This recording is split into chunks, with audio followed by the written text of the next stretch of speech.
नमस्कार। सबसे पहले प्रार्थना। आत्मज्ञान के प्रकाश में अंधे कर्म सब त्याग दो, निराश हो निर्मम बनो, ताप रहित बस युद्ध हो, बस युद्ध हो, बस युद्ध हो। श्रीमद् भगवद गीता की तीसरे अध्याय का 30वां श्लोक है। तो आज हम बात करने वाले हैं आचार्य प्रशांत जी की एक बहुत ही अच्छी बुक शिवोहम, ओम नमः शिवाय पुस्तक है शिवोहम करके। इसमें अध्याय 8 है रुद्राक्ष की विशेष शक्तियाँ क्वेश्चन मार्क। ठीक है, तो इसको ध्यान सुनिए। एक प्रश्न करता है, वो कहते हैं आचार्य जी जो रुद्राक्ष होता है उसके बारे में, जैसे बचपन में मैंने भी सुना था, घर में रहते थे कि रुद्राक्ष कहते थे कि रुद्राक्ष को मंदिर में रखते हैं तो उससे जीवन में एक सकारात्मकता पॉजिटिविटी आती है। आचार्य प्रशांत कुछ नहीं। देखो, भारत एक विशेष जगह रहा है। यहाँ पर हमने एक बात को समझा है कि हम पैदा यूं ही जानवरों की तरह उछलने कूदने भोगने खाने पीने संतान पैदा करने के लिए और फिर मर जाने के लिए नहीं हुए हैं। भारत ने इस बात को समझा है, तो इसलिए भारत ने जी तोड़ श्रम किया है और जान लगाकर कि ऐसी व्यवस्था बनाई है कि आप पग पग पर ये याद रखें, आपको पग पग पर ये याद रहे कि आपको यहाँ पर खपकर पचकर नहीं मरना है। आपको मरने से पहले एक बहुत ज़रूरी काम करना है। ठीक है, तो हर छोटी छोटी जगह पर प्रतीक लगाए गए, वो प्रतीक समझ लो। वो आप नोट्स लगाते हो ना कई बार, कौन से नोट्स बोलते हैं उनको श्रोतागण? Sticky notes. Acharya ji sticky notes, तो आप स्टिकी नोट्स बार बार क्यों लगाते हो श्रोतागण? याद रखने के लिए। आचार्य प्रशांत जी याद रखने के लिए ना। याद रखना जरूरी क्यों है? क्योंकि आप भूल जाते हो। वैसे ही ये जो इंसान पैदा हुआ है ना, इसकी फितरत है असली बात भूल जाने की और उन्हीं बातों को याद रखने की जो दिखाई पड़ती हैं। जो असली बात है वो आंखों से दिखाई तो नहीं पड़ती, वो छुपी हुई है। कौन याद दिलाए? मुक्ति कोई चीज़ तो है नहीं कि दिखाई पड़ जाएगी तौलिया उठाते हुए, ये मुक्ति है माना ऐसे कुछ, ये मुक्ति है, ये तो नहीं दिखाई पड़ेगी।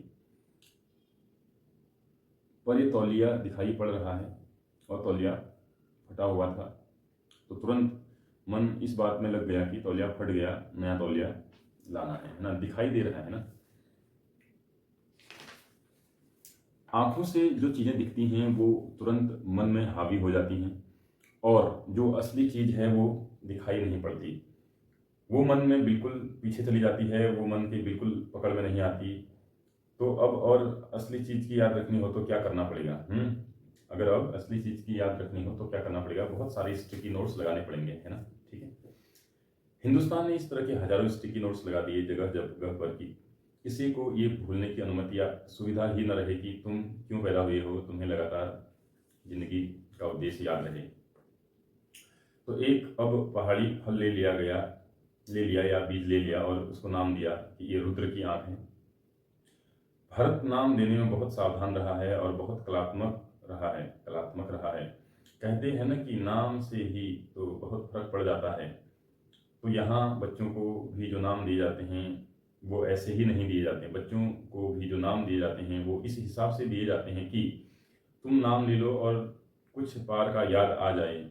तो कहा जब अच्छे अच्छे नाम देने ही हैं तो सिर्फ बच्चों को ही क्यों न दें, तो फिर तो हर चीज़ को बहुत ऊंचे से ऊंचे नाम दिए। समझ में आ रही है बात? कितनी गजब की चीज़ें बनाई ना भारत ने वैसे। अब कमल का फूल है, उसका संबंध जोड़ दिया गया देवताओं के साथ, विष्णु के साथ जोड़ दिया गया संबंध। लो, आप कमल जब भी देखोगे तो किसकी याद आएगी? विष्णु की याद आ जाएगी। तो इसी तरीके से रुद्राक्ष के साथ रुद्र का नाम जोड़ दिया कि आप जब भी इसको देखते हो तो आपको उनकी याद आ जाए।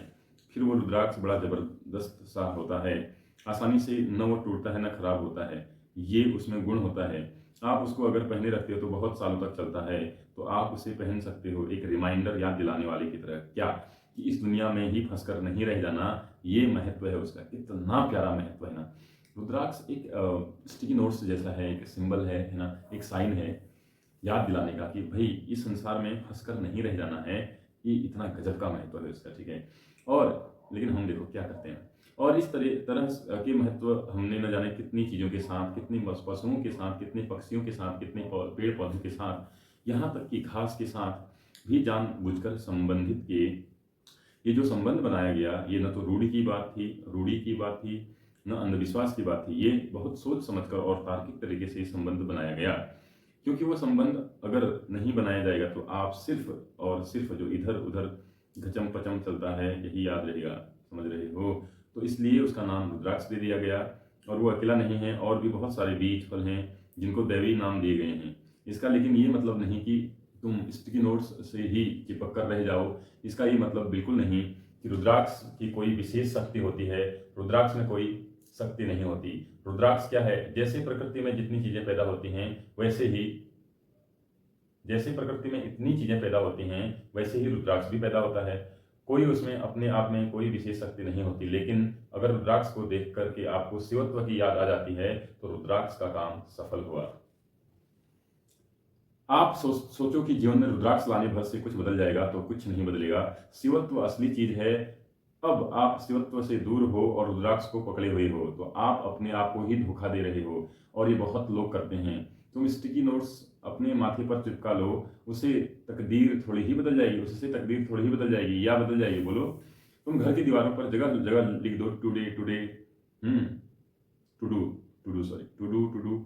आपने जो भी है, आप अपना जो भी है, तो उससे ही थोड़ी हो जाएगा कुछ, उससे ही थोड़ी जाएगा कुछ। अपना जो भी है तो उससे हो थोड़ी जाएगा कुछ। तो रुद्राक्ष एक रिमाइंडर है, एक अलार्म बेल है, कुछ और भी हो सकता था रिमाइंडर। आप पीपल को, बरगद को, आप अनार को भी इस्तेमाल कर सकते हैं। आप अपने आप को कुछ याद दिलाने के लिए और करना चाहिए।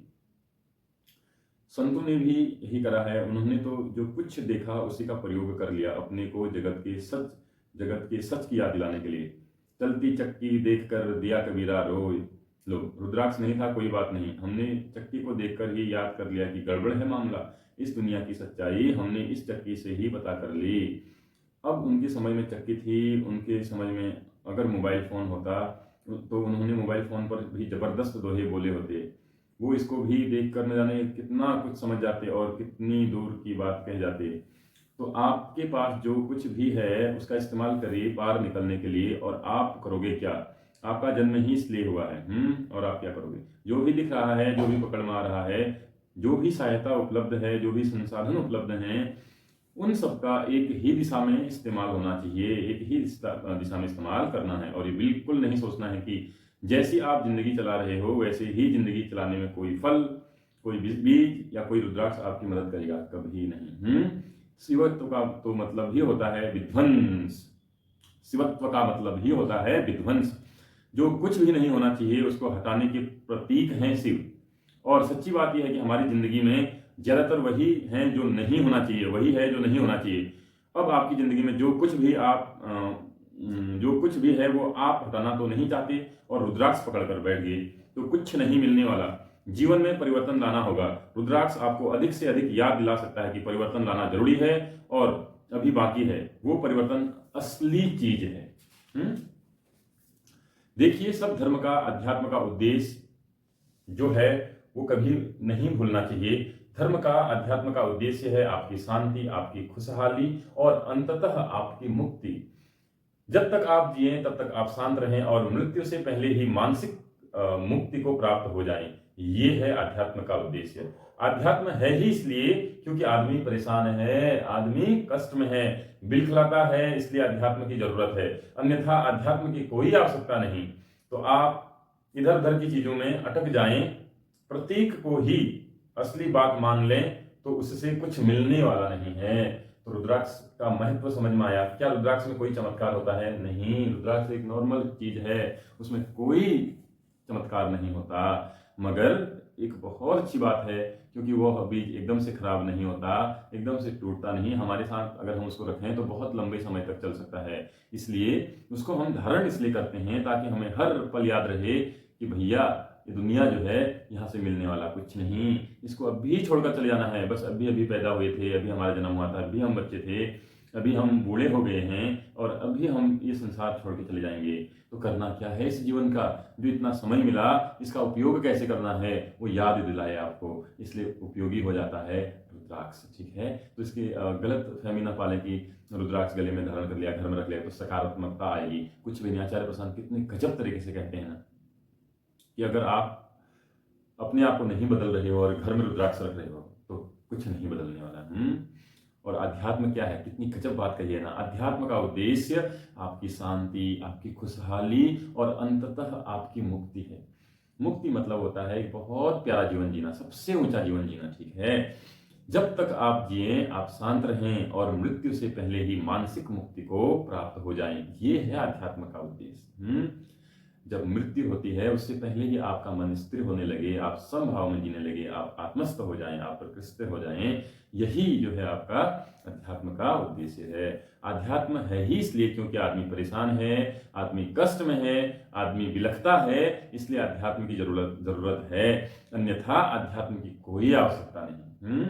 तो अगर आपका जीवन में, आपके जीवन में थोड़ा सा भी दुख है तो आपसे गुजारिश है आप अध्यात्म की ओर आइए, आपके सारे कष्ट दूर हो जाएंगे। अध्यात्म बहुत ऊंची बात है, अध्यात्म आनंद के लिए है। सुख दुख के पचड़े से, सुख दुख के कचड़े से ऊपर उठ जाना ये अध्यात्म है।